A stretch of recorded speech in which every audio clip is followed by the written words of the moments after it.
Okay lang. Yeah. Yan, okay. Mark, go ahead. Booyaka Show, welcome back. RR, ano ba? RMC pala, sorry. Oh. RRC kahapon.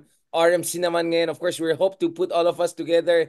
Nayala ko, imbitahin tayong lahat sa bahay ni Justice Carpio kahapon. Para gusto ko sana lahat tayo magsama. Very next time, ayusin natin yan. So, Chris, sorry if we were not able to do this in person itong year-ender natin ngayon. But, don't worry. Hopefully, God willing, we'll start the next year, ano na lang, in person para maganda-ganda. Ito.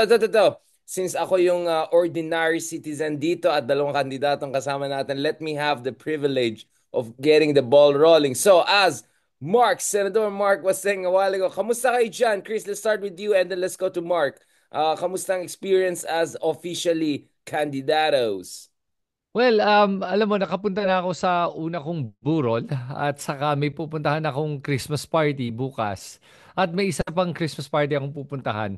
At nakilala ko na yung mga community leaders dun sa mga medyo sa may urban poor areas. At grabe talaga dito ko na-realize gaano tayo ka-privileged. At ang hihirap talaga ng buhay ng mga karamihan ng ating mga kababayan. At sobrang nakaka-humble talaga tong pagtatakbo bilang konsehal.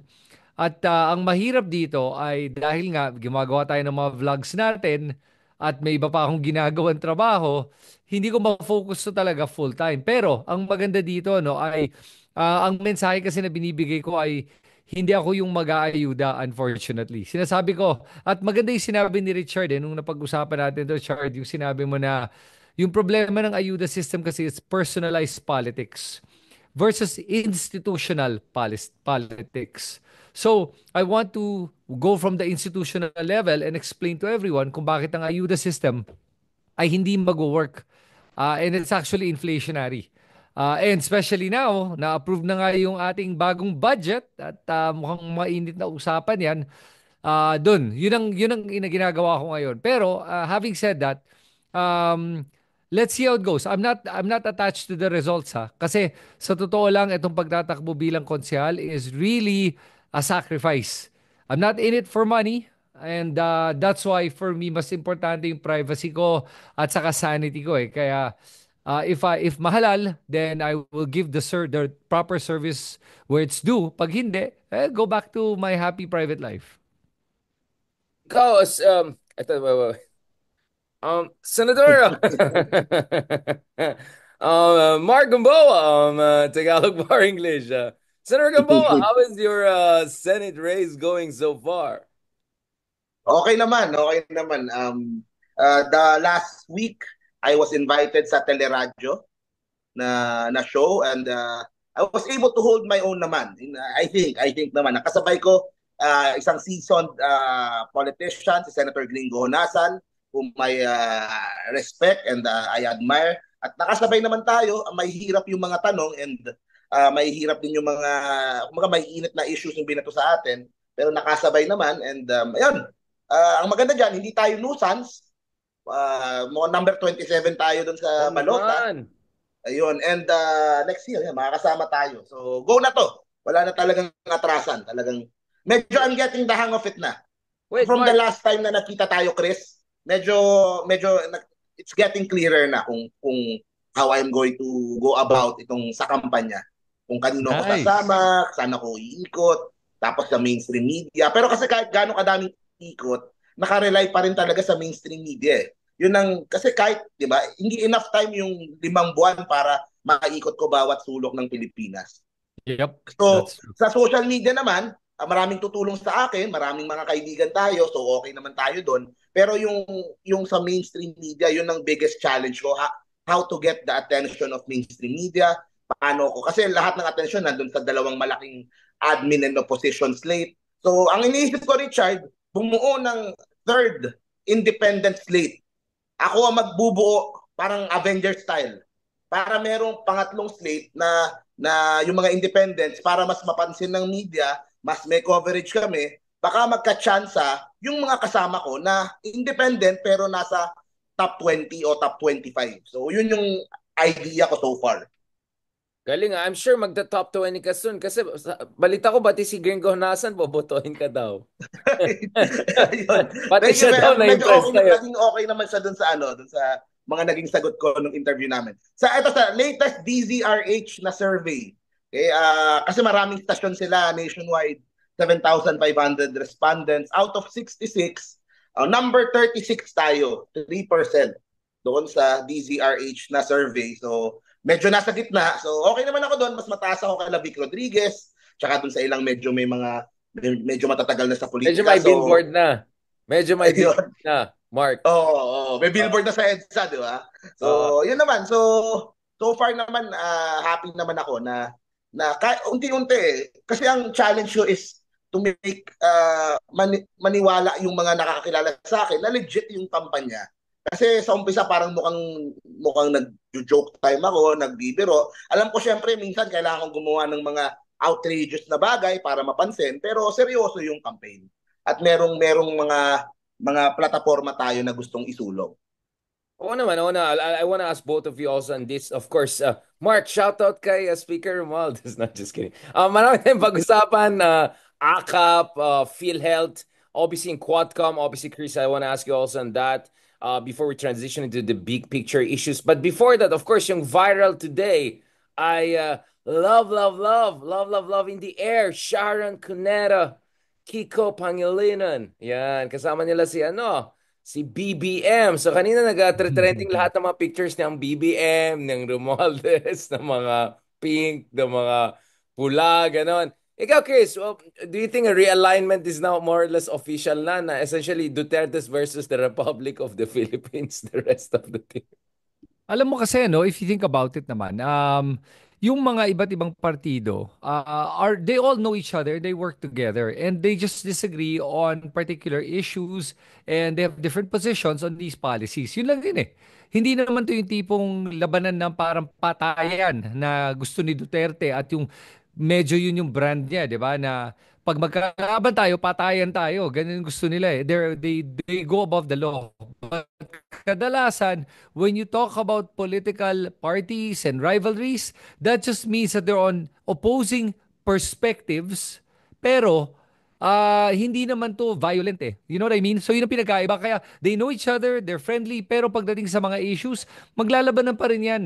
Yun naman talaga yung dapat eh. Which is what it used to be in Philippine politics, di ba? Pag may mga nagde-debate sa Senado, ang gandang pakinggan. Ngayon, wala nang ganun eh. Ngayon, pag ayaw ka, threaten na with death and killings and murahan at insultuhan na lang ngayon eh. So medyo bumaba lang yung discourse. I have no issue with Kiko Pangilinan taking a photo with BBM. I mean, they're just together. It doesn't mean they're going to be united or nagsama-sama sila. People are making too much of an issue of a non-issue, in my opinion.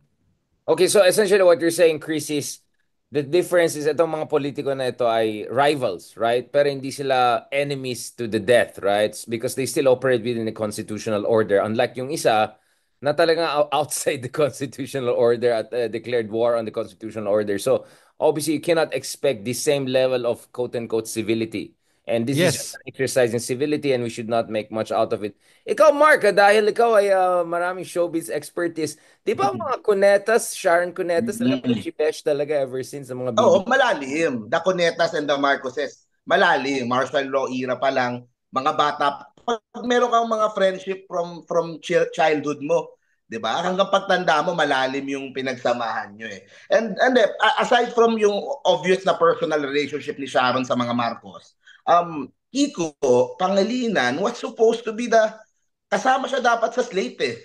Sa bagong Pilipinas. Merong usap-usapan. There was a time doon and naririnig ko sa likod, a seat was supposed to be given to Kiko. Kaso, syempre, alam naman natin yung nangyari na and all that for whatever reason. Pero I always say nga na for Kiko and Bam to get over the hump and makapasok sa Magic 12, they need a good number of people who voted for the Marcoses from the last elections. And nakikita ko naman si Kiko, nanggaling ako sa Cebu, merong mga tarpaulin, Merry Christmas Kiko and Sharon. So yung kasamang ganun na. So ano naman eh, I think Kiko has a path to victory. So I'm hoping na makuha niya yon. And pag nilabas na niya si Don Bell, si Donnie Pangilinan, yun pa. Yun ang that will seal the deal to get mas maraming kakampi si Senator Risa dyan sa Senado. Talagang showbiz na showbiz. Chris and Mark, balikan ko kayo now on the issue. Now, let's get the ball rolling, no? Before yung ACAP, yung PhilHealth and budget issues, Chris, let me start with you. Quadcom. So finally, ito na, mukhang judgment finally came down. So ano na, the Duterte, the drug lord of bayan. Ano ba? Hindi na tatay, drug lord na, godfather na. Alam mo, yung pagkatapos ng Quadcom, which is fine na natapos na sila kasi there's nothing else that needs to be exposed. Everything has been exposed. Mangmang ka na talaga kung di mo narinig yung impormasyon o kung ayaw mo tanggapin yung impormasyon na nasa harapan mo na sinasampal ka na nito eh. And at the end of the day right now, nakikita talaga natin ay meron talagang yung I wouldn't say, like, honestly, I wouldn't say na drug lord ba si Digong. I don't think that's the proper term for it. I think he was protecting particular people that are most likely in the drug trade or are in the drug trade. I think one of the most damning evidence na nakita natin in this entire Quadcom hearing ay nung hinarap siya ni Trillanes. At nung sinabi ni Trillanes sa kanya regarding yung BPI account at doon nagwala si Digong, for the first time nakita mo he lost his cool and he wanted to kill Trillanes. At dito mo nakita na may katotohanan ata tong BPI account na to ah. Kasi kung hindi, bakit sinasabi ni Digong yung sinasabi niya? Doon siya talaga nahuli. Kumbaga, dito mo nakita na totoo pala itong BPI account na to and na may nagde-deposit doon, ang hindi natin alam kung saan galing yung pera na dine-deposit worth a total of about 2.3 or 2.5 billion pesos. Ngayon, itong huling Quadcom na nangyari lang, I don't know if you guys were able to watch, ano, ang nakita naman natin dito yung problema natin with customs. At ang laki ng problema natin with customs. At sa totoo lang, dapat talaga isara na yung customs na yan, fire everyone, and come up with a new Clean body slate. na gagawa ng import and export. Don't you think? So, parang clean slate na lang natin yun, no? I mean, you're saying it's so rotten that you have to just purge the whole thing. Absolutely. Kasi right now, ano, kung subukan mo lang palitan yung customs, whoever is going to be the new commissioner might put their lives in jeopardy. Pag sinubukan niya gawin yun, kasi itong mga customs na to, kinikita nila billion-billion taon-taon ha. Hindi million-million, Richard. Billion-billion. And naalala ko, may nakilala nga akong isang guy na nalaman ko yung parents niya ay in customs. Nung narinig ko pa lang yun, alam ko na kung ba't ang yaman nila eh. And these people, isipin mo na lang, if you're earning a billion a year, tapos may isang gustong tanggalin ka sa customs o itigil tong TARA system nila. Anong gagawin mo? You'd probably pay somebody 5 to 10 million para ipapatay kung sino nagpatigil na to. Ganon kasimple. You're messing with Negosyo. billions of pesos. Yeah. Negosyo. Mark, ikaw anong basa mo dun sa Quadcom? I mean, you attended also some of the Quadcoms yourself. So, ano to? Did it end with a whimper? Did it end with a bang? Or do you think tuloy pa rin tong Netflix series? How do you see this going? Tingin ko kailangan pa rin ituloy kasi meron pang mga malalalim na mahahanap eh. And in fact, in this coming elections nga, I've been hearing na merong mga ibang kandidato sa ibang mga probinsya is using Pogo money. And kumaga yung mga dating nasa Pogo, yung mga dating nandito, pumapasok na sa politika. Kumaga hindi sila kumikita na sa Pogo or sa kung ano man, so doon sila papasok sa politika. So kailangan ituloy yung investigasyon. Ang natutuwa ako dun sa sinabi ni Congressman Romeo Acop na para nabudol tayo na he was the one who convinced na unang nagkukumbinse kay Duterte na tumakbo before nung magkaibigan sila. Mayor pa si Duterte noon. Pero ngayon na-realize niya na ito daw ay isang sindikato eh. At makikita mo connected lahat eh. Yung Michael Yang, lahat, Parmali, Pogo, illegal drugs. It started in Davao and then it became Nationwide. national.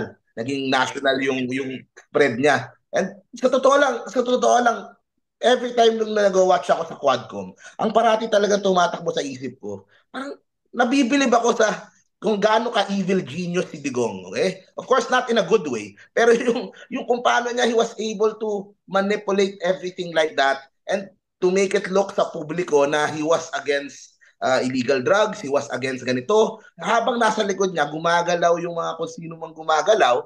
And yun na nga, lahat ng natutuklasan ngayon sa Quadcom. Parang it takes a certain level na of an evil genius to facilitate all that, maisip mo lahat yun. And at the same time, yung iyong tawag dito, trust ratings, satisfaction ratings, he left office, ang taas pa rin. So he was able to hide everything. Pero lahat nga, kahit gaano mo itago, that truth will always come out, lalabas at lalabas yan. At yun na nga yung nangyayari sa Quadcom. So in fairness to them, talagang despite yung mga atake sa kanila nung kabila, nung mga trolls at nung mga tuloy-tuloy pa rin yung mga members ng Quadcom in exposing itong mga katotohanan dito. So Chris, do you think the Budul factor came out sufficiently enough, or it has to be built on pa, especially with just over a month left before election starting? Is Yeah, it enough time? Should there be enough time? well, sorry, this year kasi, if I'm not mistaken, pang year-end lang naman daw. Apparently, itutuloy pa daw nila to next year. January, According yeah. to, according to one of the comments. Ang interesting lang is the elections are coming up in May. I don't know how much work they're gonna be able to do between now and May, plus the legislation na kailangan nilang gawin. Yun yung problema natin dito. May magagawa bang legislation in pretty much 4 months time? Tingin nyo, kaya ba? I don't know. Medyo duda ako kung ano, sa knowing how slow Philippine politics is and Philippine legislation is, baka wala silang magawang legislation dito. Tapos bagong kongreso na naman yan, at tignan naman natin kung ano mangyayari dito sa bagong kongreso natin at sino ba yung mga mananalo. Yun yung nakikita kong problema natin. Well, kung gusto may paraan, 'di ba, as Taon something yan, yung legislation. No? yeah. It's Yeah, well, very tricky. tingnan na lang natin. Pero alam mo, no, sa akin, yung importante dito kasi with regards to the, the legislation when it comes to Quadcom ay yung sa customs. Kasi nakikita nga natin na dun yung pagpasok ng maraming droga. At as a matter of fact, even on the ground level, alam mo, yung umikot ako sa Mandaluyong, nasabi nga sa akin at nakukwento ng mga community leaders doon na hindi naman nabawasan yung droga eh. Dumami yung namatay. Pero hindi nabawasan yung droga.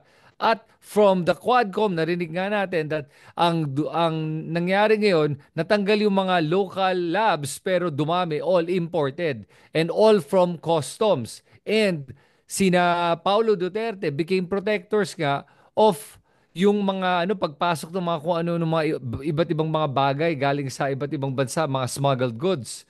So yun yung nakikita kong problem natin dito. That's why I don't know if Quadcom will have enough time to make the legislation and also to make the recommendations for the executive department to do their job as well and file the cases that needs to be Yun filed. talagang dapat papuntahan yan, 'di ba? For DOJ talaga yan. This is eventually for the DOJ and other relevant agencies to come in. So, let's wait also for announcements by the DOJ on that front. Ikaw, Mark, do you think that in a way baka may ano rin ito, effect din ito dun sa impeachment? Kasi on the impeachment issue, I've heard completely different takes on this. Congressman Percy Sardania would say what must be done must be done. Si Ronald Llamas is saying konting ano lang, kailangan natin ng konting lubrication, things will speed up, lalambot yung iba. Senator Trillanes is saying, well, kaya naman i-division of labor yan, or sequence yan, or secret ballot yan. There are ways around this. And then Justice Carpe is essentially saying there's no more time, forget about impeachment, focus na lang dun sa court cases, criminal cases, essentially DOJ and regional courts. Yun na lang asahan natin for the time being. Wala pa yung ICC issue. That's obviously the Deus Ex Machina there. Ikaw, Mark, what's your take on that? Hindi, ako sabay pa rin eh. Yung mga court cases, dapat tumakbo, dapat umandar. Yung impeachment, siguro maganda yung idea ni Trillanes. Na maybe secret balloting or something. Kasi syempre merong pressure doon sa mga boboto doon sa doon sa impeachment dito kay VP Sara and all that. Pero ayun, yun naman. I think kailangan sabay. Kasi yung mga cases dapat magtuloy-tuloy din at sa impeachment. Kasi I'm still looking forward dun sa paglabas ng mga bank accounts and paglabas ng mga ibang mga tinatago pa na posibleng lumabas pagdating ng impeachment. So, tingnan natin. Pero nag-lose ng steam di ba? Parang ang Yun nga init-init eh. nun tapos ngayon medyo nag-slow down. So, baka hindi ganun kataas yung interest ng Kongreso for an impeachment. Pero tingnan natin. Um, Umatras ba si Abante o si Abante umabante? Hindi ko alam eh. Hindi ko alam eh. Walang ano eh, walang news from ano eh, from kung ano nila dito sa impeachment. Parang nanlamig nga eh, parang bumagal ng ano eh. Kaya tingnan natin, mahirap mahirap pangunahan Ikaw, eh. Chris, ano ba? Si Congressman Abante ba? Abante pa rin o umatras na? Kasi, Alam mo, bakit? Anong ano mo doon? Sige nga, anong read mo nga doon? siya kasing ano ko eh, parang bellwether ko ng saan papuntang usapan eh, di ba? Medyo matras-atras na yung isang month, tapos ngayon umabante ng konti, hindi ko na alam anong... I mean, di ba? I mean, politicians like him give you an idea about, you know, like, saan ang inip na hangin. Yeah, alam mo ano, sometimes kasi the problem with politicians is they have this parang they really check kung ano yung pulso eh. At kung sino yung nakikipag-usap sa kanila. At sometimes matapang sa likod pero pag humaharap nawawala yung tapang. May mga ganun eh. Um yeah, with Abante watching him during the Quadcom, there were moments I liked him. There were moments I was cringing. There were moments he came across parang mahina siya sa prinsipyo or may prinsipios, biglang aatras yun. Kaya hindi ko talaga matansya. Now, kaya nga, actually, kahit na ginawa nga ni si Jacob din, nung ginawa niya yung kanyang report, nakakatawa that siya yung sinabi pa niya na I'm the one who's going to give the hard part of this Quadcom na ako yung parang sa-summarize. Nobody wanted to do it apparently, kaya siya daw yung magsa-summarize. And maybe because Laglagan niya. nga alam niya na siya yung siguro siya yung pinakamatapag sa kanila, kaya natatakot siguro yung iba baka mawalan sila ng boto or I don't know eh. I mean, etong 2025 election is really going to be a good check kung makapangyarihan pa ba ang mga Duterte o hindi. Yun naman yun eh. Hmm. Pero nakita ba niyo yung ano, like nakakatakot nga kung sino pa, baka sino pa yung mga pwedeng manalo bilang senador eh. Kaya good Lord talaga, I pray for our country. Pero Siguro is ano it eh, that lang or is it also the aspect of some are not kasi for me it's not yung just how sa INC good eh. Duterte's are, it's also how scared or how courageous the other ones are. No, ikaw na kasi ikaw na Mark kasi tinanong yung senador. Okay, sige. Oo. Hindi, balikan ko lang doon. INC eh. Basically, yun naman talaga yun eh. Kung yung mga congressman walang kalaban sa distrito nila, mas malaya silang makakaano eh, mas malaya silang makakapagsalita. Pero yung mga merong kalaban, tsaka medyo dikit yung laban.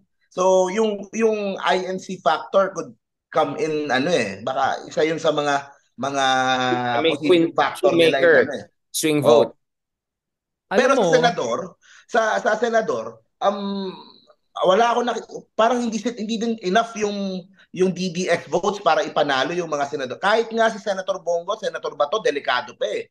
Baka nga doon sa DZRH na survey that I was talking about kanina, ang nanguna pa sa kanila si Willie Revillame. Ang And top si 5 siya yeah. Willie, bigla. Top 5 sa SWS din, top 5 siya. top 5 na Oh ba? my Sa, ano, yun, so, si God. Willie So Revillame pa it's yung it's it's umaangat. Erwin, Tito Soto, Ben Tulfo, and then Bong Revilla and Willie Revilla. I mean, My I God, was just talking to Lord. someone from Yun. the Senate. Sabi niya, Richard, you're saying this is the worst Senate. Hintayin natin yung next. Sabi ko, syempre, kasi yung next live na kami. We'll have a live show every day.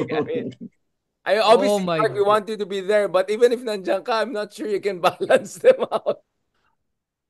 I cringe with that Willie Revillame is in the top five guys. Siguro, let's all make an effort na masigurado na mas matino yung mga pasok sa Senado. Para, hindi ko lang kung alam nyo, no, pero nakita ba nyo, Kiko Pangilinan is within striking distance of making the 12.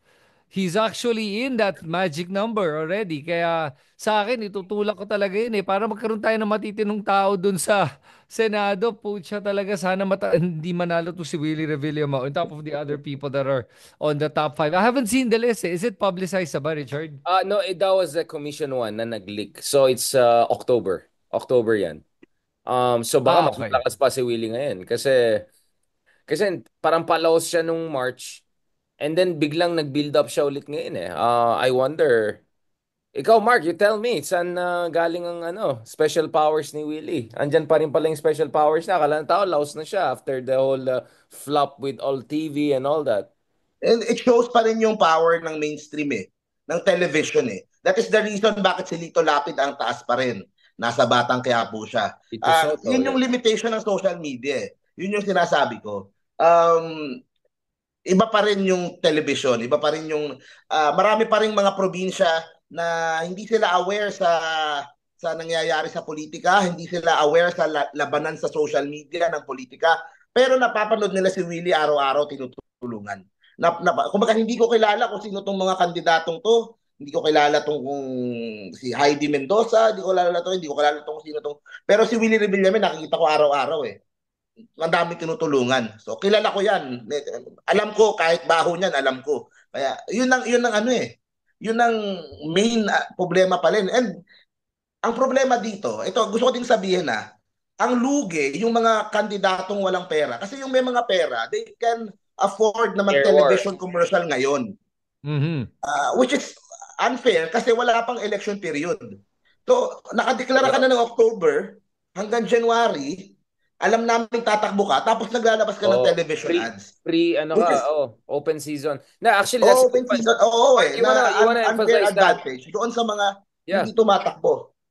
So sa akin, siguro, kailangan mas bigyan ng oras ng mainstream media, yung mga ibang kandidatong tumatakbo. Yung mga deserving na mga kandidato. Yun yung reason kung ba't din ako tumatakbo eh. To expose yung problema ng sistema. Bakit parating nananalo Robin Padilla, Lito Lapid, Willie Revillame, di ba? Of course, yung mga Tulfo, parating nasa television yan. Sila, marami din silang natutulungan doon. Nakita namin, si Rafi, nagpe-perform naman. Pero, yun eh, it's still, television is still king eh.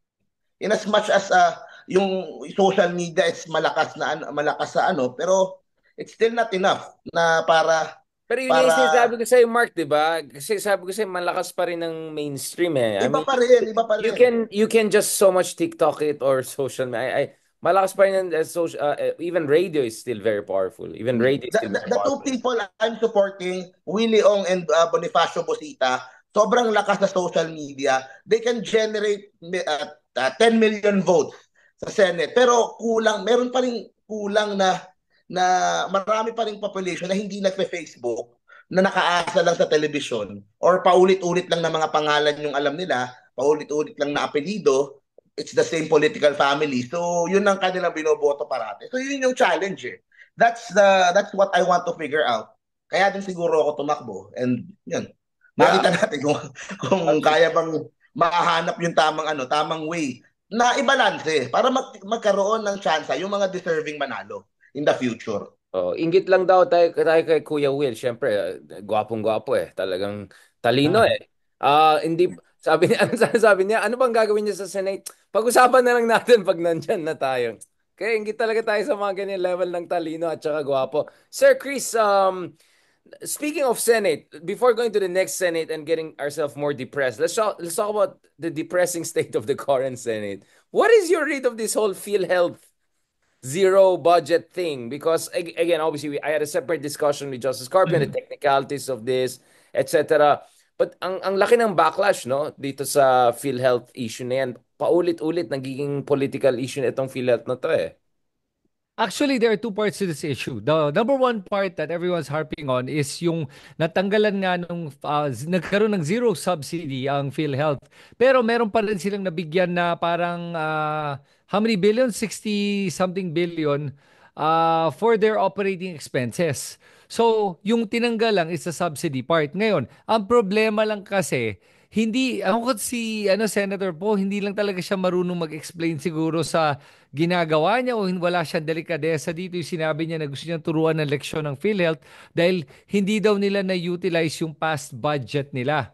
And yung issue kasi dito is pag hindi mo na-utilize, and this is naman talaga how all budgets are done. Pag underutilize ang budget mo, the next year, babawasan ka talaga ng budget. But yung pagbigay ng zero subsidy smacks of political opportunism in my opinion. And the fact is, alam naman natin na sinubukan nilang kunin yung 90 billion from PhilHealth na ipadala sa National Treasury at naitigil ng Supreme Court yung last 30 billion na tranche. Dahil Entrenched dito, niya. tingin ko, kaya nila zinero budget para kompleto pa rin yung budget na kailangan nila para din sa election na to. So, I'm being cynical, yes. And I believe most of us are, that there was a deeper reason or an ulterior motive na hindi nakikita na lahat kung bakit na zero budget tong PhilHealth na to. That's one side. Now, Richard, there's another side to it. Okay? Is the fact that PhilHealth is not doing their job. They're not doing the mandated job that they're supposed to do. At yes, malaki yung reserve nila at 600 billion pesos.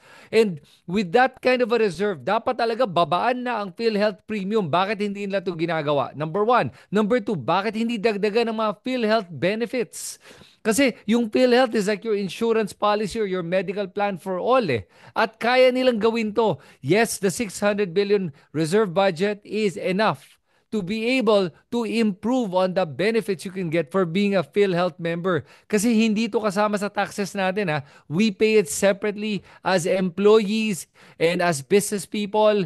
And that's why we should get the rightful benefits from PhilHealth that we're not getting. As a matter of fact, yung the other time nagpunta ako sa hospital, I forget for what, tinanong ko meron bang deduction or may discount ba from PhilHealth? Wala daw. And I'm like, wait a minute. I'm paying PhilHealth. Why am I not getting some sort of a discount from the services that I'm getting, the medical services? So yun yung dalawang problema natin. So I understand kung bakit tinanggalan ng budget, naintindihan ko yon, pero nakikita ko talaga there was a little bit of politics happening in the background on why it happened as well. That's why people are cynical.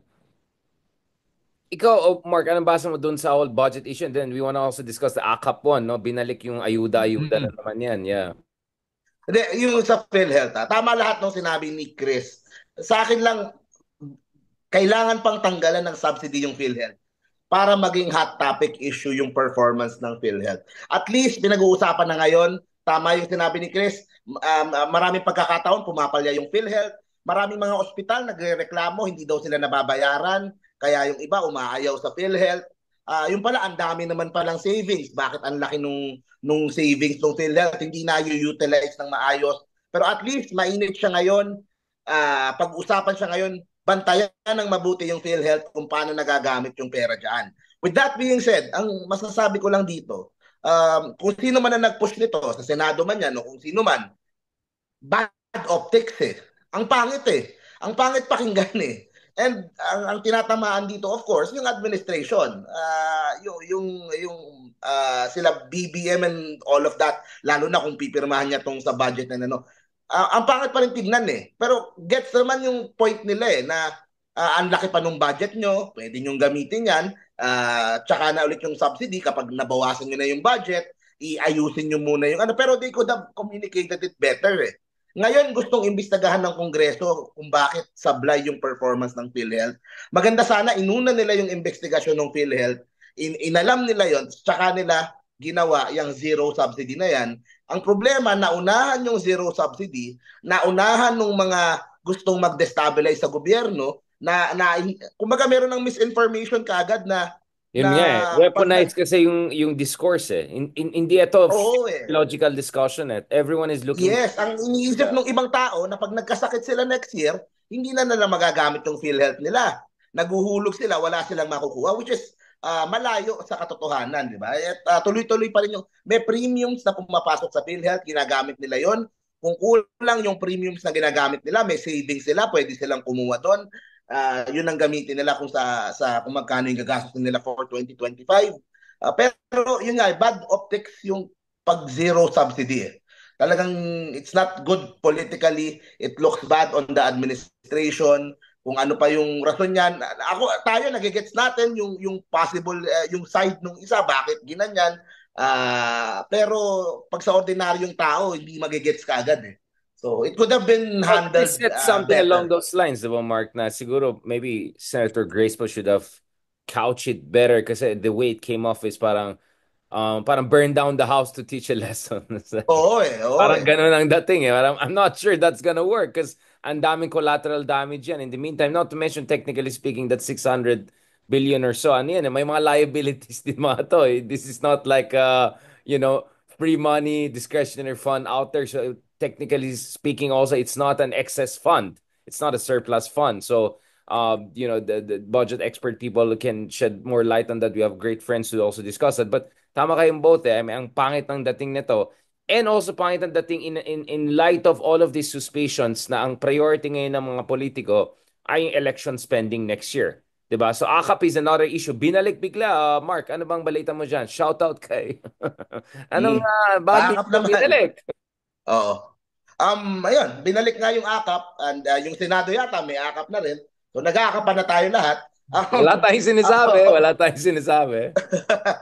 Hindi, ako naman hindi na ano lang din ako na kapag hinihiritan o sinisiraan, yung sinasabi nila, yung mga beneficiaries daw, mga tamad lang, mga tambay sa kanto, mga hindi naman eh. Kasi umiikot ako sa mga probinsya, sa mga nakikita ko mga hardworking, mga ordinaryong pamilya, kadalasan yung tatay nagtatrabaho, pero kapos para doon sa kanilang mga pamilya. So yung 3,000, 4,000 na inaabot, malaking tulong sa kanila eh. So on that end, okay naman, okay naman. Kaso yun lang, syempre, hindi maiwasan na iisipin ng iba na politicize, na nagagamit pang eleksyon. Pero hindi din naman automatic na pag ginamit mo yung akap, iboboto ka na ng tao kasi alam din naman ng mga botante na kahit sinong nakaupong congressman, meron pa ring akap.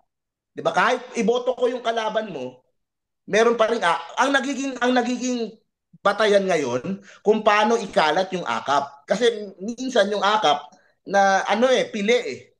Minsan meron pang iba nababawasan kapag sa baba. Merong kurakot na na leader o na binabawasan. Pero alam na nung mga ordinaryong botante at kasi ini-inform sila nung kalaban ng congressman. Nakikita ko from the other side eh. Kung yung tumatakbong congressman, yung kalaban ko may AKAP, may AX, explain ko lang sa tao. Pag ako nanalo na congressman, kung anong binibigay niya, bibigay ko din naman eh. Pareho lang kami. Pareho lang kami ng ibaba kasi congressman naman kami pareho kung ako yung naupo. So, yun naman sa akin Sabi wala kayong nakakatulong din utang na siya. loob. Wala kayong utang Ha? na loob sa kanya at hindi exclusive sa kanya. That's what you're saying. Oo eh. Not exactly na mabibili yung boto pag gano'n. Although, siyempre, it would help. Siyempre, pag nakikitang gano'n, nakikitang nandoon siya, it's an opportunity doon sa congressman usually para magsalita, mag ano sa mga tao, makita ng mga tao. Pero hindi din naman enough 'yon sa mga tao. Kailangan nakikita ka pa rin sa mga barangay nila, umiikot. Kasi pag AX tsaka akap lang, hindi naman enough. Yun Thank yung you very much, perspective ko from Senator. the ground. Pero definitely may tulong. Yung ayuda na yan, basta hindi kinukurakot, basta nabibigay ng buo sa tao, nakakatulong dagdag doon sa mga pamilya. Na hindi naman to mga ordinaryo mga pamilya na hirap lang talaga. Na they didn't have the same Sige lang, Chris, opportunity as alam we mo. did. Chris, hold on to that. Mm. Thank you very much, Senator Mark Cambo. Shout out dyan kay Speaker Montes. No, just kidding, Sutila. Ayan, Napakap Chris, naman. time for you to come in. Eto na naman tayo, ayuda. Ayan na naman tayo. Is this the new pork barrel? Is this the pork barrel in different disguise? Ano ba nangyari dito? So, sino kausap mo, Richard? Ako ba o si Ikaw, Mark? Chris, of course. Ay, Yeah. okay. So, ito yung problema kasi dito sa ayuda system na to, no, is sa mga nakaka-receive, okay naman siya nakakatulong, pero that's a temporary solution to a bigger problem. Kasi one time lang yan pwede, up to 5,000 pesos per person. Now, these are for people that are in the parang minimum wage earners. Ngayon, because of this problem of giving money, ang nangyayari dito ngayon ay lalong nalalala ang problema natin with inflation. Okay, that's the biggest problem na of course hindi nakikita ng tao yung direct correlation ng pagbibigay ng ayuda to inflation. But if the money that is used, it's what is it, 26 billion pesos or 28 billion yata yun, ano? Binawasan naman daw eh. Hindi, it was 39 and then naging 27 billion if I remember Binawasan naman daw. correctly. Alam niyo yung 27 billion na yan, if that was used in the proper context of being able to provide yung mga healthcare services natin o kaya funeral services o kaya whichever services with the DSWD na makakatulong talaga sa tao at sa mas karamihan, yun hindi inflationary yung ganong klaseng tulong kasi that goes directly through services that the government can offer. Pero pag binibigay mo yan as cash, that's inflationary. And that's a short-term solution to a long-term problem.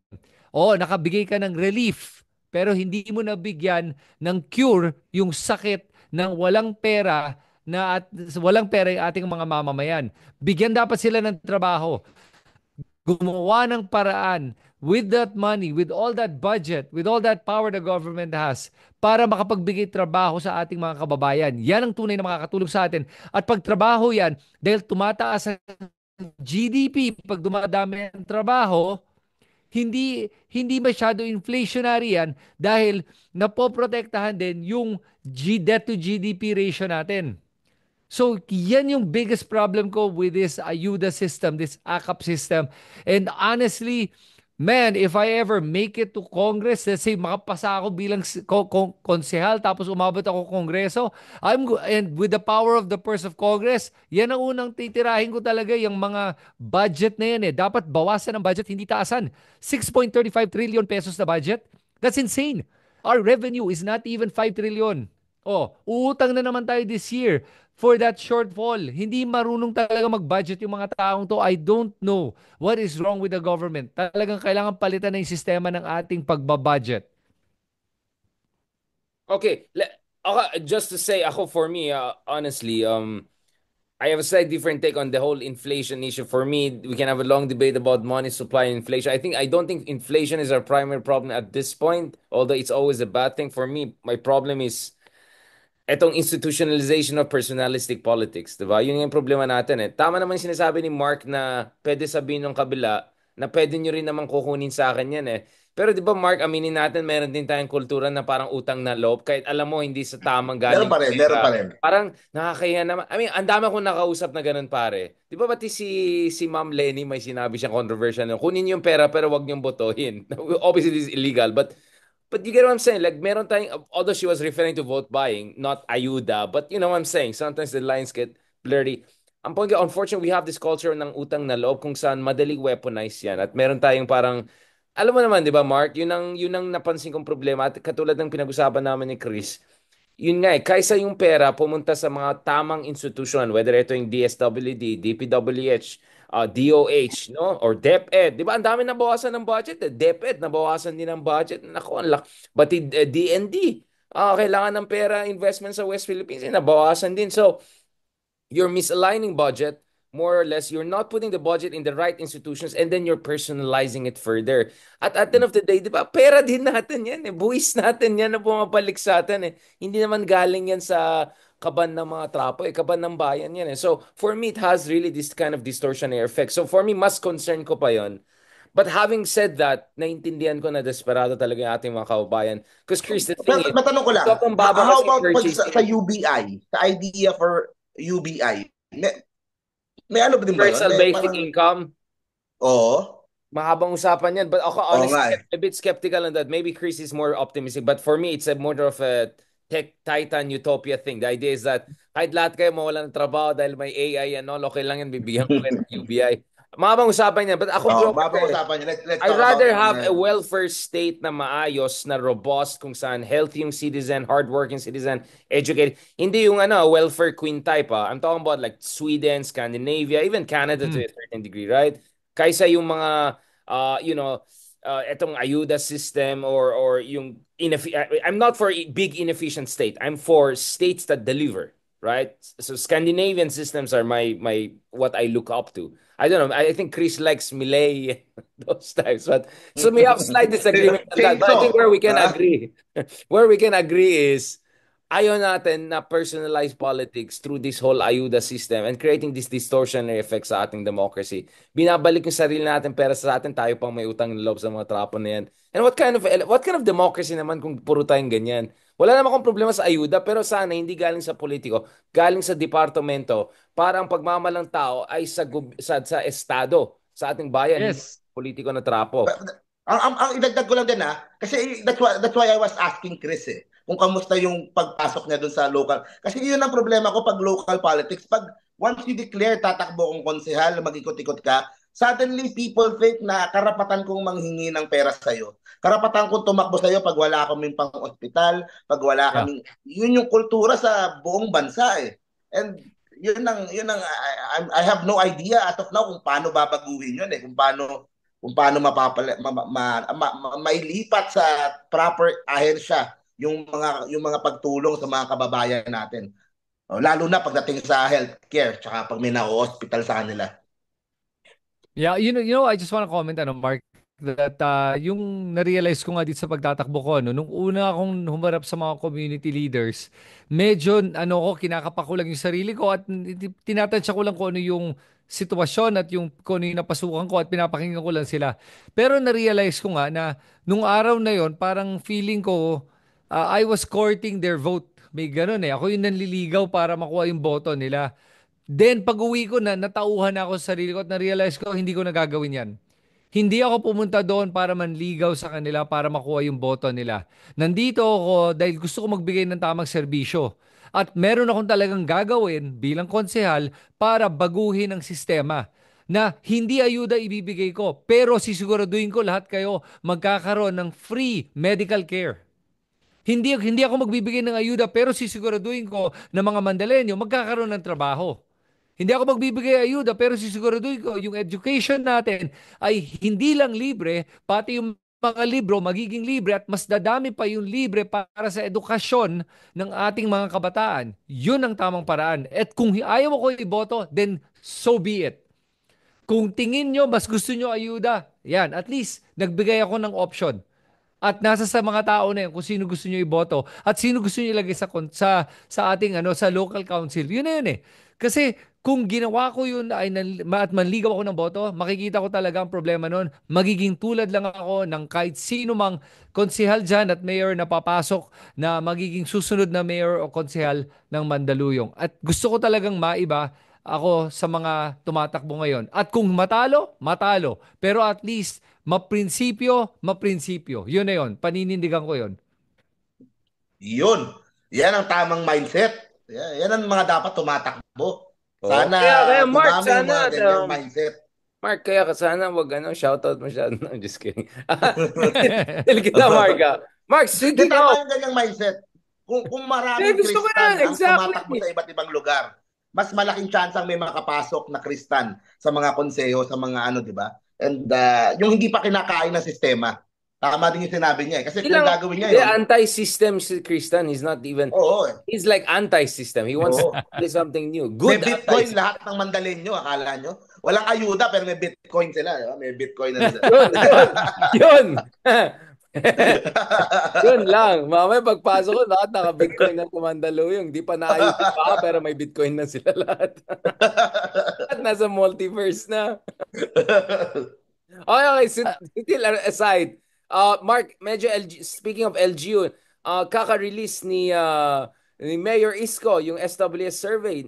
So effectively confirming what we have been saying, 70% sa kanya, and as you were saying, number 2 na si SV, yung yung parang Sanders. Bersosa. In fairness. Sanderford. But malayo pa rin, no? I mean, how do you malayo pa rin in Manila? Pero in fairness, yun yung kung ako si Bersosa, yun yung gusto kong that's the direction that I want to have. Kasi kailangan niyang malagpasan si Mayora to make it seem na it's a one-on-one between him and Isko. So, yun yung unang step. Pangalawang step, kailangan niyang ma-secure yung District 4, Sampaloc, yung distrito niya. So, Isko still leads, 50% siya. Si Bersosa doon sa SWS, 30%, Sampaloc. So yun ang kailangan niya mauna, and then tsaka siya pupunta sa ibang mga distrito na mas mahirap, mga Tondo, Santa Cruz, and then yung Malate area. So yun ang challenge para sa ang tanong lang dito, ito bang 70% ni Isko gaano ba siya nakalock-in na sa kanya? So yun ang problema ko. Kasi what if ang nakuwang boto ni Bersosa ay yung percentage na ayaw kay Isko? Kasi baka merong 30% na yun talaga yung hindi boboto kay Isko. Instead of choosing one, they chose Bersosa. So yun ang tanong dyan. So We'll see in the coming And what months. about the Caloocan race? How is it going for mayoral candidate Sonny Trillanes? Yung sa mga internal surveys na nakita ko, tsaka yung mga ibang mga na ano doon, dikit dumidikit na eh. 55-45, mga nasa ganun. Yung mga nakikita ko na surveys. Iba-iba yung lumalabas. Siyempre, pag coming from different camps, iba-iba yung lumalabas. Pero, ang naging issue ngayon sa Caloocan is yung pamaskong handog. Kasi nakukumparahan Ah, eh. right, right. Oo sa Taguig, ang dami. Sa Makati, even sa Manila, in fairness, kay Mayora Lacuna, marami din. Tapos dun sa Caloocan, puro bigas lang ata yung pinamimigay. So parang naging issue yung pamaskong handog. Nagba-viral ngayon. Parang may nag-post kasi bigas lang tsaka tuyo. Pero bigas lang yung binigay talaga doon. Hindi kasama yung tuyo. Pero yun yung issue. Yun naman yung sinasabi ni Trillanes na if you take out corruption, you could give more to the people, mas maraming mas makakaya na, mas masayang Pasko ang makukuha ng taga Caloocan if he gets elected next year. Pero yun malaking bagay din kasi yung pamaskong, kumbaga, it's a form of ayuda pa rin pero it's kind of Well, expected na. elections haven't started yet. Elections haven't Oo. started. Hindi, kahit si Dico, di ba? Si Dico sa Pasig. Nung term niya, nagawa niya pamaskong handog for everyone. Kahit mahirap, mayaman, middle class, meron kang pamaskong handog coming from the city government. So, yun. So, parang naging expected na siya sa mga urbanized cities na merong pamaskong handog Wait, sa mga bakit tao tayo nila. wala? Taga-QC tayo, Mark. Wala, never, kahit nung pandemic, kahit isang dilata, wala akong nakuha dun sa mayor namin. Pero bentang-benta yung mayor namin ngayon. Mainit ang pangalan na. High-end yata kasi yung condo mo, Richard eh. Kaya hindi hindi nakakaabot sa iyo Bakit yung mga yung mga dilata chino-chino ng kaibigan na mayayaman, meron sila mas mayaman. Kahit kami dito, nakailang rounds kami ng mga delata nung kay Mayora Joy Baka Pero pogo yung ayun. mga kasama ko kaya hindi kami high-end pogo. Ikaw Chris, kamusta dyan sa Mandaling? How's the mayoral race? And then also, anong tingin mo dun sa mga ibang major races? Makati, just next to you, of course. Another interesting place. And Taguig. Well, alam mo, for Mandaluyong, there's not much of a race, man. Abalos is running and there's no contender. I mean, may contender. Nobody knows who he is, what he's all about. I don't even know him or have I ever heard of him. So, wala to. Siguradong Abalos to again, as usual. And I don't even blame the Abaloses for it kasi wala talagang kalaban and it's been like that since the 1980s. And this is what we were talking about the other time about political dynasties. Ngayon, with regards to the congressional seat, the lone congressional seat in Mandaluyong, yun naman ay nasa kamay ng mga Gonzales. At ngayon, yung asawa naman ni Neptali Gonzales Jr. ay si Queenie Gonzales ang tatakbo bilang kongresista naman. At yun din, mukhang wala din kalaban. Yung kalaban ay some unknown din na tatakbo bilang kandidato para Congress. So, they're still in power. Now, ito lang masasabi ko sa inyo. After 2025, no matter what, I think 2028, we're gonna shake things up. Yun. God There's willing. gonna be Yeah. a That's shake why up. you have to get Wow, it, wow, brother. wow, You have wow. to. Parang biglang nabuking kita, bro. I didn't want to ask about that, pero sabi ko, yun na nga, baka Alam parang mo, awkward eh. madagdag ko lang ang parating inaabangan na hindi mangyari-yari sa Mandaluyong is yung eventual na paghaharap ng dalawa eh. Ng mga Yes. Gonzales tsaka ng mga Abalos. Ang daming rumors parati. Maglalaban na next election, maglalaban na nagkakasundo. Maglalaban na, pero eventually magpapang-abot din yan. At magiging interesting yung laban sa Mandaluyong. Pero 2028, malay natin. Alam na, alam Merong na. merong Kumbaga Hindi, mag-take up, pero no? Richard, by the way, when I said that, I didn't mean anything by it with Sige whatever lang. you think I meant. Sige lang. Kasi, Sige lang. No, no, no. remember, Chris, sige lang. Sige lang. no, but because remember this, alam mo yung pagtakbo kong konsehal, I'm not even sure I want to do it, to be honest with you. My God, Lord, ang hirap nagbuhay politika. That the only way, the only reason na isang tao tatakbong politika, talagang meron siyang pusong pang-serbisyo o pera. Yun lang ang pwedeng katapat nito. So, kung malaki ang puso ko para magserbisyo, titignan natin gaano kalaki to dahil talagang I will test myself. Titignan ko kung gaano karaming sakripisyong pwede kong gawin para sa aking sa aking distrito at sa aking lungsod. Ngayon, pagdating sa kaya sinasabi ko, yung mga iba talaga nakikita ko pera-pera lang talaga habol ng mga tao dito, ng mga tumatakbo eh. At maganda nga, may nakausap ako, hindi ko alam kung sino to, if it was you Richard or somebody, may nagsabi nga sa akin, alam mo, pag nag-umpisa ka ng gumastos para sa eleksyon ng malaki, mga milyon-milyon, ay sigurado ko sa'yo magiging korap ka. Dahil babalik mo talaga yung pera na ROI yan. ginastos mo. ROI yan. ROI mo talaga yan. Sigurado yan. So kung sino yung mga malalakas gumastos, sinasabi ko sa inyo ngayon, bakit ganun kalakas sila gumastos? Bakit ganun sila kadesididong manalo? At gagastos ng milyon-milyon para manalo?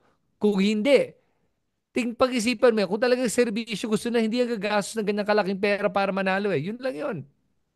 Absolutely. Parati ko sinasabi yan eh.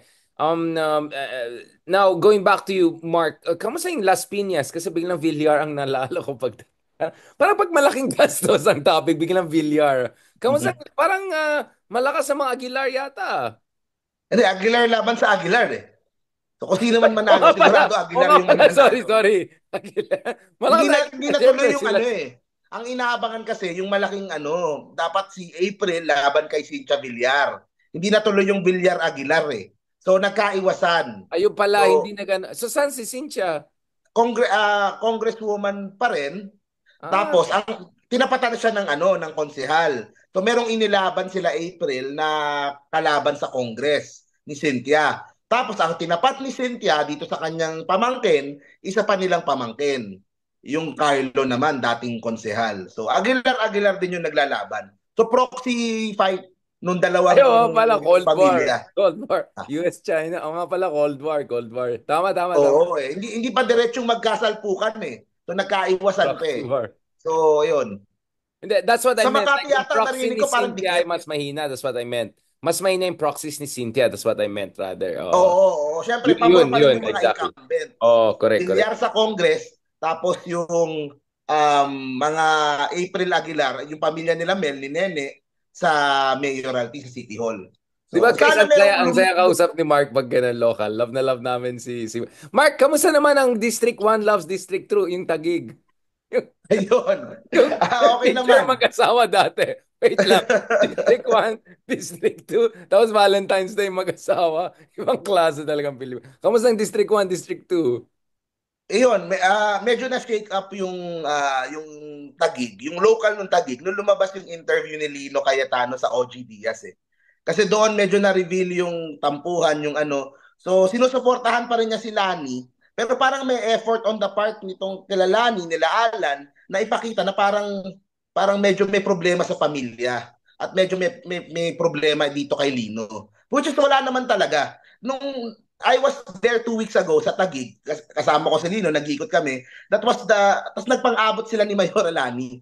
So, nangyari, sa harapan ko mismo. So, lumapit siya kay Mayor Alani, to say hi to sister-in-law. Tapos parang medyo awkward, ewan ko ba, parang umiiwas si Mayora, hindi ko din maintindihan.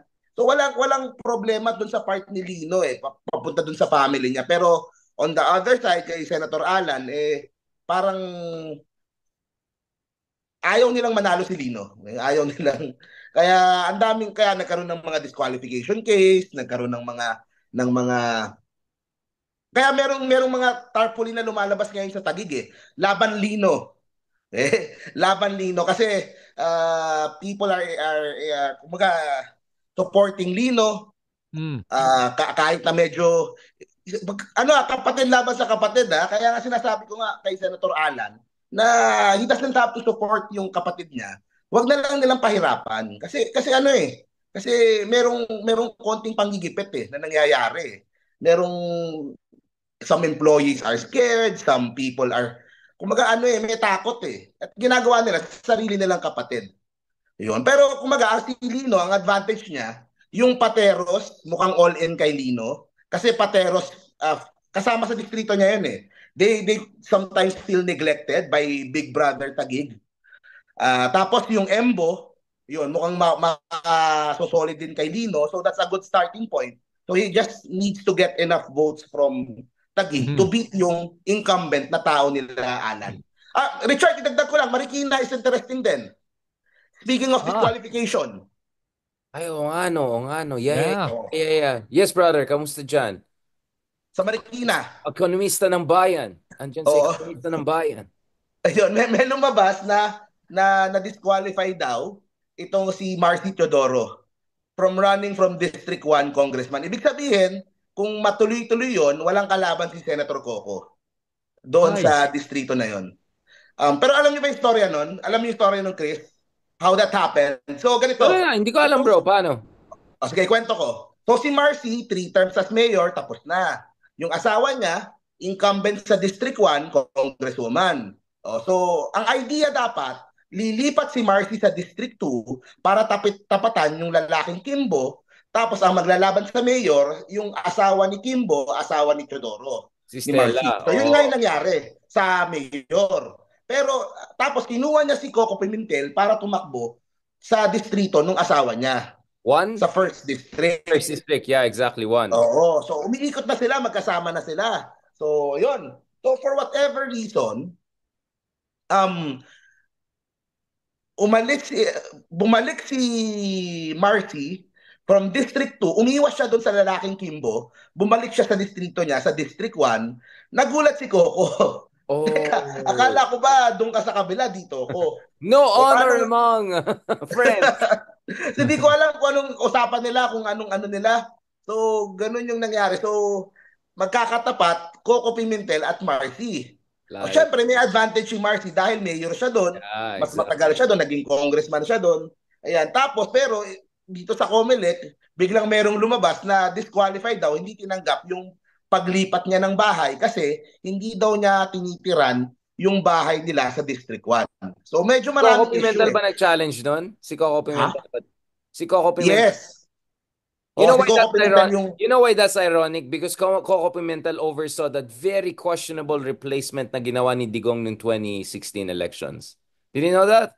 Actually, until now, ang pinakamalaking tanong, kung hindi sana pinalusot si Coco Pimentel doon sa replacement, kasi siya yung lawyer ni Digong noon eh. Di wala na, the whole Duterte thing would not have happened. You see, the Oh, small interesting. lucky things can change history. Yeah, yeah. So it's interesting. Now Coco is in charge Oh, of interesting, no? people. Yeah, I'm just saying. So yun ang Small tanong dun helping eh. Duterte. How much influence dun sa COMELEC for someone to get disqualified doon? In the same, ganyan din yung kay Lino eh. Kasi meron din siyang disqualification case na parang against him din. Pero sa kanya naman is, kumbaga maaano niya eh, madedelay, lalagpas ng eleksyon. So medyo magulo. Magulo talaga yung Eh, yung uh, Makati, bro. Kamusta yung Makati? dikit daw eh. Ha? Bakit? Last I heard, dikit si Nancy tsaka si Campos. So, Why? ewan ko, Chris, Kaya, ano bang dahil narinig mo? mahina si Nancy. Ikaw, Chris, ano alam mo sa Makati? Magkatabi lang kayo. actually wala masyado pero sa akin naman mukhang maayos yung pagmamalakad naman ni Abby Binay. Kaya I'm sure kung gusto ng mga tao at saka pag incumbent, normally you have the advantage of the command vote. So with the command Mm. vote na kung sabihin natin 50-50 yan, mananalo yung asawa ni Abby kung ganun yon. And Nancy naman is not proven yet as a mayor, as a Yeah. administrator versus Abby Binay, proven at nakita mo talaga marami siya nagawang pagbabago sa Makati. One of the things that I'm excited about in Makati is yung subway system na parating na sa sa area nila eh. Japan Including naman other yan. areas din as Hindi well, na ah, yata by the tuloy way. eh. Hindi na ba? Kala ko Dahil matutuloy sa na. Embo. Oh, yun na nga. Like, sana nga Oo. dun lang. Alam mo, yun lang hindi ko maintindihan. Siguro medyo naintindihan ko. Pero sana tanggalin nila yung mga partisan politics na ganyan. At sana i-connect na nila para lang mas Oo naman. makatulong sa mga tao, 'di ba? I mean, it's not a big deal eh. Pag di tuloy na nyo, tapos magkasundo na lang tayo sa cost. Pero to cut it like that, dahil sa may embo issue nila with Taguig, Magkaaway yung then, dalawang mayore eh. Yun ang Ayun problema talaga eh. yes. yung ganyan style ng mga trap. Ay, sorry, mga dynasties. Yeah, mga mayor. Pero by the way, gusto ko lang idagdag alam ba niyo kung ano yung storya do sa disqualification case naman na sinampa ni Vico Soto kalaban doon sa mga ano yun, yung Saint ano ba Diskaya. Oh, yung mga bilyonaryong yon dahil ano nga, 'di ba, konektado sila sa Miro Systems. Tingin mo ba madi-disqualify yun? Kasi medyo yan na nakakabahala. Dahil itong mga to ay local partners ng Miro Systems when they came into the Philippines. They're claiming hindi na daw ngayon. Pero for all intents and purposes, honestly, I You think there think is a conflict of interest. they will ano the machines? Oh, hell yeah. Don't you think? Bakit biglang lumakas loob nila tumakbo out of nowhere? Siyempre kasi nga ayaw nila yung pamamalakad ni Vico Soto dahil hindi na sila makakurakot o makisali doon sa mga usapan kung Hindi ata compared doon sa nabigyan ng panahon permit. ni Oo. Eusebio. Oh. So, ano ba yun? Tingin nyo ma-disqualify kaya to or tingin mo walang basis to? Definitely may basis. Pero kung madi-disqualify, hindi ko alam eh. Medyo... Oh, kasi lalahanin mo, Miro Systems is being used by Comelec right now Yun and nga eh. therefore Na Comelec and wala rin masyadong ano no pag-aaral kasi lahat tayo binash na natin yung dati, 'di ba? Yung dating system that Venezuelan company. Pero ito yeah, parang Smartmatic. Smartmatic but and Smartmatic is facing cases all around the world, Yep. right? But itong bago na nag-replace parang tahimik, bro. Honestly, parang tahimik. I haven't seen any proper analysis of it or anything like that. Yeah. As a matter of fact, if you just simply Google Miro Systems, makikita mo talaga yung mga issues nila because they're used by third world countries somewhere in Africa, ginagamit yung Miro Systems and other areas where they don't have true democracies. Fourth At world talaga. Oh, fourth. yeah, nakakatakot kung yan ang gagamitin nating system that's not even being used in first world countries. So medyo duda ako dito and I'm a little bit concerned about this. Pero alam mo Richard, at the same time, ito lang masasabi ko, any automated system is prone to manipulation because hindi natin nakikita yung what's Source code. happening. Yung Yes, source. the source code, exactly. And I'm gonna say it lang, I know it's gonna sound parang that I'm hyping crypto, pero yun ang maganda doon sa blockchain. Kasi sa blockchain, the source code is completely open, fully transparent yan. And when it's on the blockchain, alam mo kung ilan ang bumoto, sino bumoto, and every voter is identified, verified, and sigurado ka that they're voting at the proper precinct at walang double voting at walang mga, anong tawag mo dun, yung mga voters, flying voters. Yeah, yeah, yeah. Makikita lahat yan Mixed pag nasa voters, yeah. blockchain yan. Yun ang, kaya Interesting ayaw yun, i-approve ng blockchain COMELEC. technology for election automation. Baka yun ang dapat gawin mo sa 2028, brother. Gawa na tayo company natin. As a matter of fact, yung mga kakilala ko in the blockchain industry have presented to COMELEC a blockchain system that is foolproof. Baka di Na lang nila walang, nag-gets. Baka hindi gets ng ano yung blockchain technology eh. I don't know if hindi gets or ayaw nilang magets or narinig nila yung what? Completely transparent? Ayoko niyan. Parang So, wala tayong ano dyan. Walang magandang mangyari. oh, walang magandang mangyayari talaga. So, kaya tingin ko, nung nag-usap kami, mukhang talagang hindi to ma-approve sa COMELEC anytime soon. Dapat Unless sinabi we get nila, dapat sinabi, sir, may 99.9% pero you never know, may 0. Pag may hakot, baka may pag-asa. Hindi, joke lang, joke lang.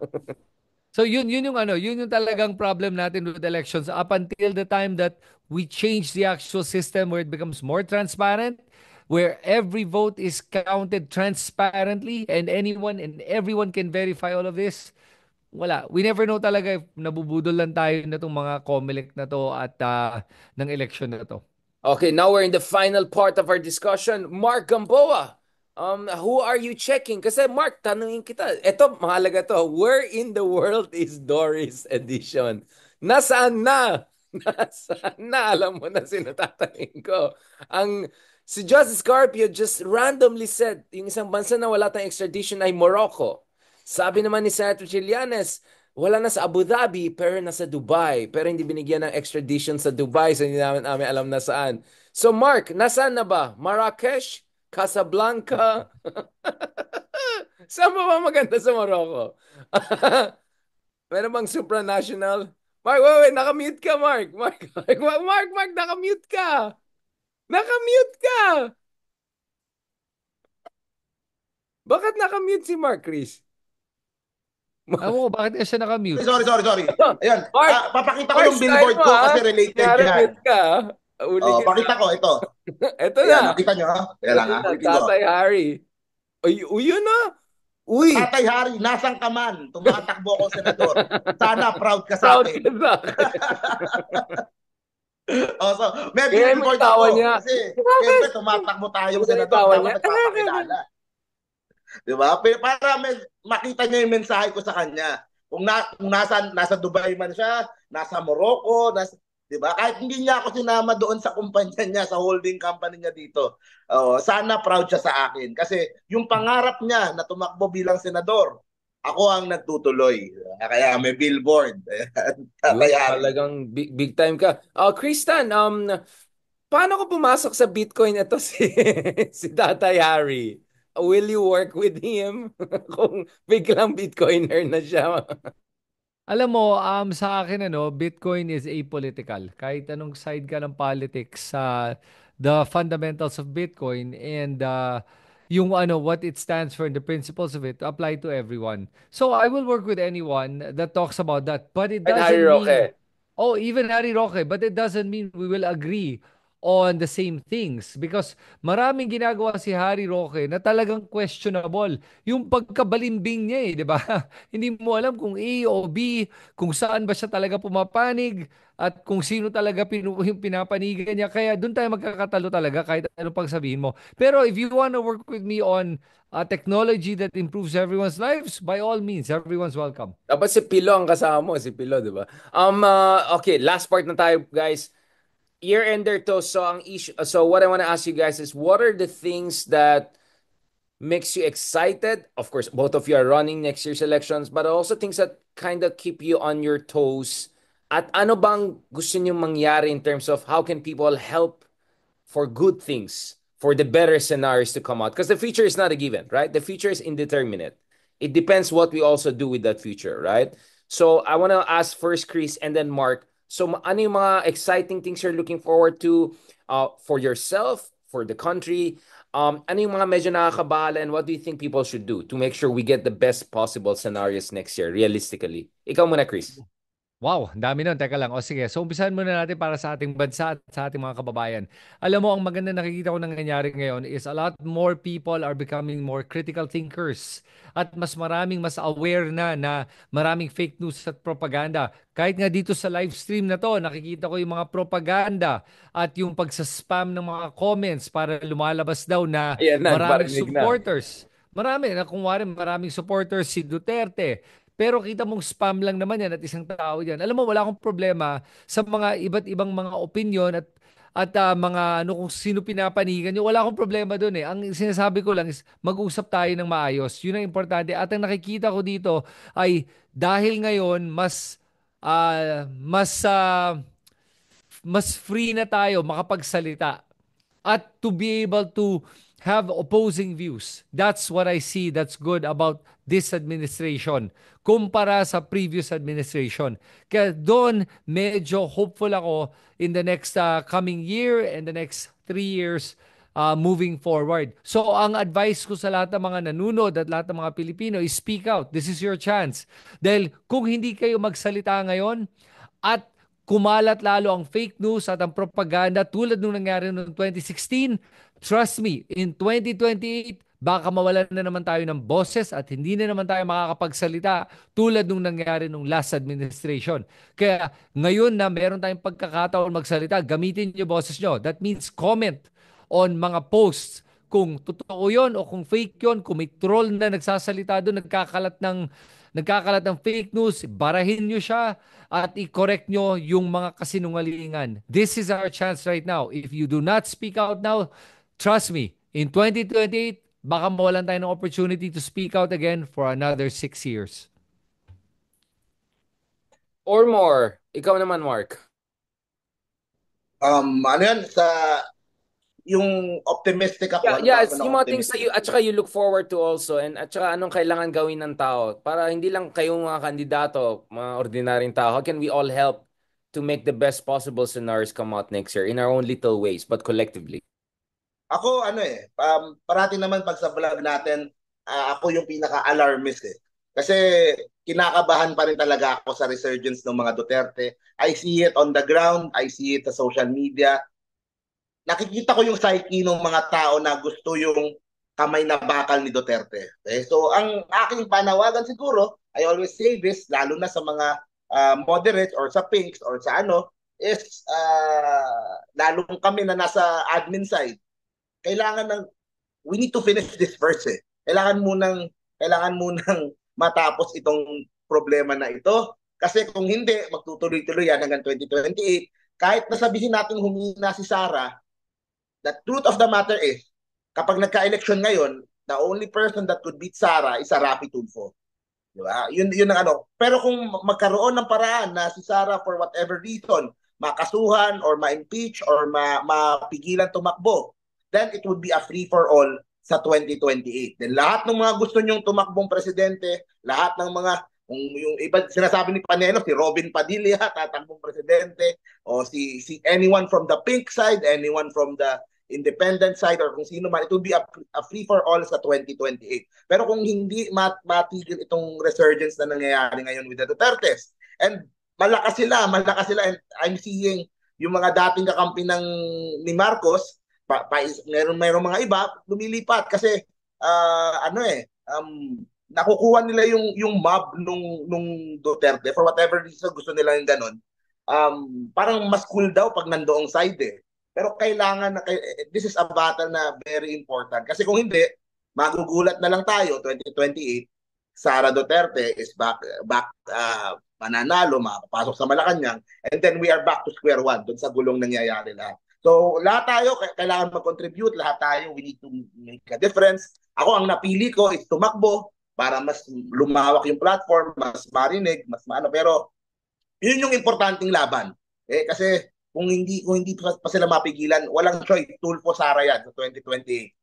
So, yun lang. Yun naman yung ano. Right. No, I appreciate that, Mark. Maybe with just parting words. No? So the other day with sila Justice Scorpion, Ronald naman, kanina nag-comment sila, the younger trio, di ba? With the two veterans, no? With the two titans, no? Parang ang worry kasi namin, guys, and I want to hear your view on this. Ang worry namin is, if nothing significant happens in terms of reforms, in terms of accountability and all, essentially, baka magkakaroon na ulit ng revolutionary government, kudeta, or attraction. So yung sinasabi yung Mark na yung attraction to strongman, ang worry namin baka worse than that. That there could be an attraction because I cannot name, I'm not gonna give you names or people, but I'll tell you what, guys, there are people out there saying maybe the only way forward is a revolutionary government. Kung itong Marcos versus Duterte will remain in this, let's call it, parang ang term dyan is unstable equilibrium. Meron tayong parang may stability pero any moment pwede tong House of Cards eh. There are people out there, I'm telling you guys, who are thinking maybe the only way forward is just to rev-gov this.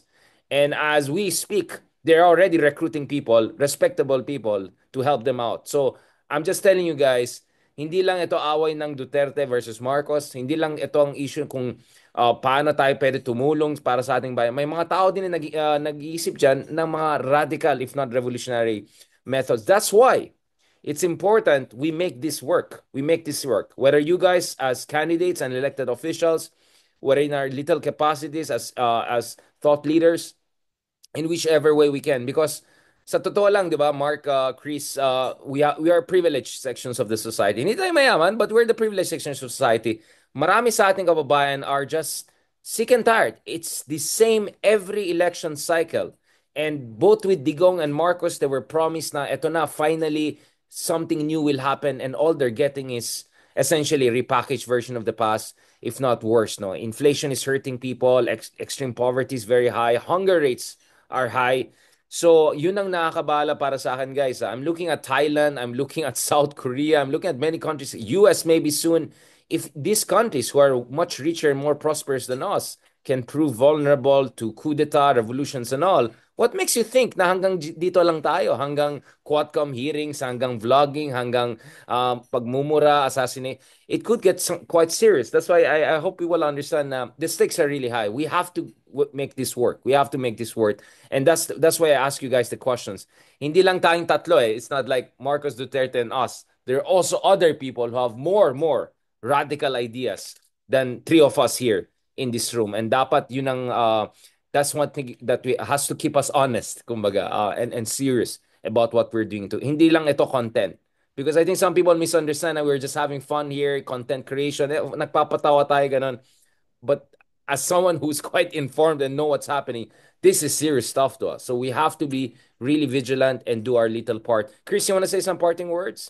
Yeah, I do actually just want to add to that, Richard, that honestly, so, if you know about this and you've heard about this, I hope that BBM is putting his confidential funds to good use to be able to find out sino yung mga taong to, because yung mga ganyang usapan, revolutionary government, that's treasonous, that's seditious, and that's actually against the law if they're thinking of that. And my God, I do not want a revolutionary government at this point.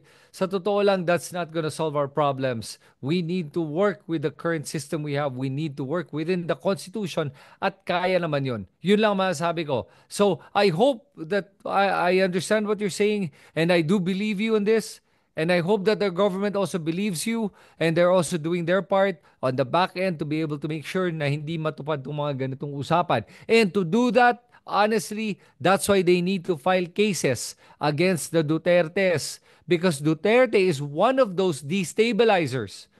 Sabihin mo may isa pang faction, pero the fact is Duterte admits to meeting with all certain generals, retired generals, and people in the PNP. Inamin niya yan eh. That's already seditious. And this government right now has to show that they can enforce the law. Ang ganda ng press ko ni Marcos nito eh. Pero tignan nga natin kung kaya ba niyang, if he can walk the talk. At this point, all I hear is talk. Let's see if he can walk the talk. Malalaman natin next year yan pagkatapos ng Pasko. Thank you Ako, for ako that. naman, Richard, last word ko din. Richard, sorry. Yes, bro. Yes, bro. Please go ahead. Ayun. Please go ahead. Yeah. Yun. Nakita natin yung Quadcom, di ba? Kung gaano sila kagigil na panagutin yung nakarang administrasyon. Tama naman yun. Pero ako, I'm excited to see at I'm optimistic dun sa Quintacom. Okay? Sana, yung Quintacom is yung super mega committee daw para labanan yung mga smugglers at price manipulators ng bigas. Para yan yung campaign promise ni PBBM na ibaba yung presyo ng pagkain, ibaba yung presyo ng bigas. So, para sa akin, kung maging as fierce sila nung sa Quadcom, ganun yung gawin sa Quintacom. Kung pwedeng yun ang sampulan, kung yun ang pwedeng pakitaan ng political will para hulihin yung mga, because definitely merong sindikato dyan, merong mga hokus-pokus na nangyayari dyan, kaya ang taas ng presyo ng bigas natin. Sila Martin Romualdez and lahat ng mga kung sino mga tao ni BBM, dyan sila mag-focus, pakita nila na may political will sila, go after itong mga big time na sindikato at manipulators na to. And then maybe and that's one step towards na stability sa bansa when you lower the food prices. At yun, magiging mabango pa sila. At kumaga okay pa sila politically. So hopefully ganun. Kung paano sila sa Quadcom, ganun sila maging super focus doon sa problema ng presyo ng pagkain tsaka ng bigas. Yeah, thank you for the gentleman. All I'm saying here is that there's no room for complacency. Having popcorns is not the way forward, because the next thing, habang nagpa-popcorn ka, suddenly iba na yung pelikula sa harap mo. That's what I'm saying. You think this is fun, the whole script could change. And that's why, whether you like the administration or not, whether you're never Marcos or whatever, we want to keep this within the constitutional order. And what I'm saying is, and Mark and Chris, you both touch on this, if the Dutertes are not held accountable, akala natin yun na yung kamay na bakal. Well, Duterte still pretended to operate within the democratic process. There could always be something way worse than that. Yun lang masasabi natin dyan. So on that note, on that sobering note, let's end a very colorful year. Thank you so much to both of you, Mark and Chris, for these fantastic collaborations. Alam ko maraming nagmamarites dyan. Bakit si Richard ganito, ganyan? I'm collaborating with everyone who's available and more than willing to available. Although si Chris medyo nagdrama dun sa fashionable late night. I'm telling you, bro, I'm a German time guy. I don't, for some reason, this month or so na nag-start tayo, every time the traffic is horrible or something like that. But today, at least I was 2 minutes late, 3 minutes late. So we'll make sure we'll fix that. Military time, all right? And thank you, Mark. Hopefully, tuloy-tuloy din itong RRC natin, more in person. But also, as we move into the campaign period, obviously, guys, we want to do also a day in the life of Christian or Mark Gamboa and more. I hope also, guys, in my own little ways, we have been able to build something nice here, some good collaboration, because people very much appreciate it. I can see that in the comments and all of that. Thank you, Mark. Thank you, Chris. Mabuhay kayo, and advance Merry Christmas and a blessed New Year. All right, Merry Christmas. Sige, bye guys. Talk to you guys. Merry Christmas.